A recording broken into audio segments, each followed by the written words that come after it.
here's the thing, and I know I've shared it before, but I'm going to share it as many times as I need, because it's really the main thing that makes or breaks everything, all the work that I'm doing with clients. It doesn't matter how much they have access to all of my courses. It doesn't matter that they have paid for my one-on-one work.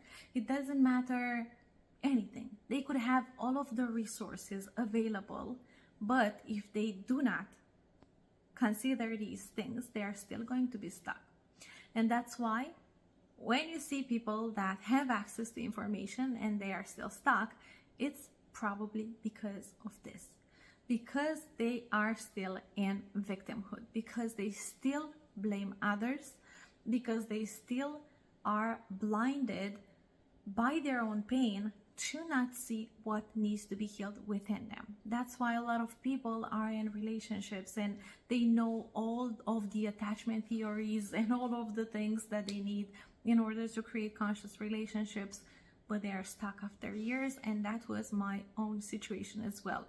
I was still blaming my partner, and I still created this condition where I will heal when you heal.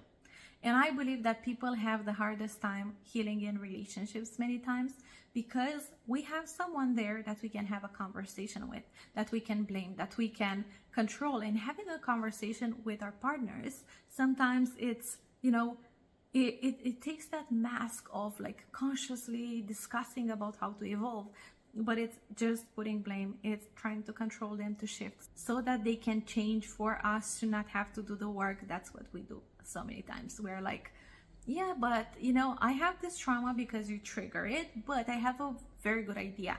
If you wouldn't trigger that trauma, then I'm going to be extremely, happy.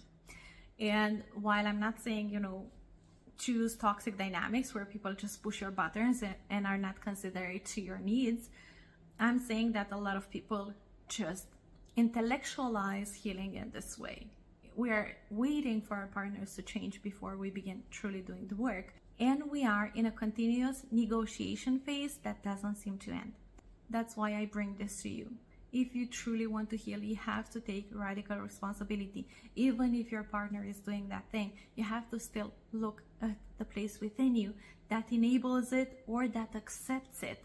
If we are, like a lot of people are super unhappy, but they do not own their decision to be in that relationship. So if you are completely dissatisfied by what's happening in the dynamic, what you're going to do is to either accept that you're choosing an imperfect dynamic, which is a work that a lot of us have to do, myself included, or decide what you're going to do. If we keep on fighting with what's happening, and if we keep on blaming and saying that if it weren't you, I wouldn't be triggered, we are doing the work from trauma.